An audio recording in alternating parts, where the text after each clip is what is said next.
నేను మీ యాంకర్ రచన. News update చూద్దాం.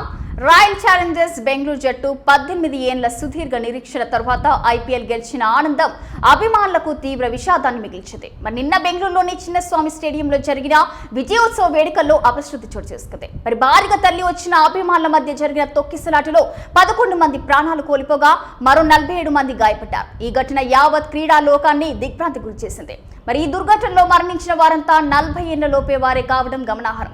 వీరిలో 13 ఏళ్ల బాలిక అత్యంత పిన్న వయస్కురాలు, 3 టీనేజర్లు, 20 నుంచి 30 ఏళ్ల మధ్య వయసున్న 6 ఈ ఘటనలో ప్రాణాలు విడిచారు. మృతులను దివ్యాంశి, దోరేష్, భూమిక్, సహానా, అలాగే అక్షత, మనోజ్, శ్రవణ్, దేవి, శివలింగ, చిన్మయ్, ప్రజ్వల్ గా గుర్తించారు. వీరంతా తమ అభిమాన జట్టు విజయాన్ని ఆస్వాదించడానికి స్నేహితులతో కలిసి వచ్చారు.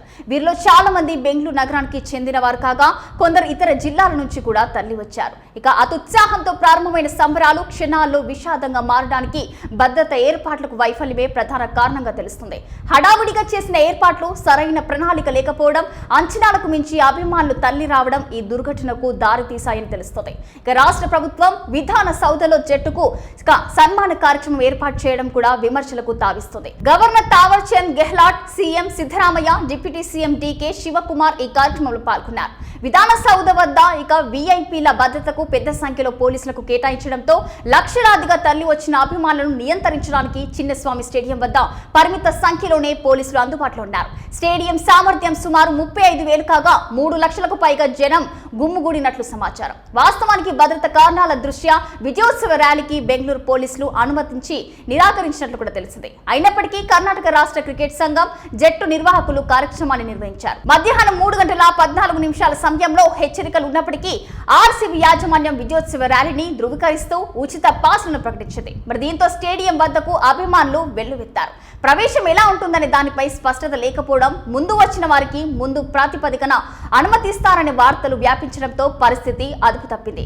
కొందరు గేట్లు ఎక్కడానికి ప్రయత్నించగా మరికొందరు బారికేడ్లను తోసుకుంటూ కూడా లోపలికి వెళ్లడానికి ప్రయత్నించారు. మరి ఈ క్రమంలో కొందరు కింద పడిపోవడంతో తొక్కిసలాట జరిగింది. ఇక భద్రత ఏర్పాట్లపై తీవ్ర విమర్శలు వెల్లువెత్తిన నేపథ్యంలో సీఎం సిద్ధరామయ్య విలేకరుల సమావేశంలో మాట్లాడుతూ మృతుల కుటుంబాలకు పరిహారం, గాయపడిన వారికి ఉచిత వైద్యం అందిస్తామని కూడా ప్రకటించారు.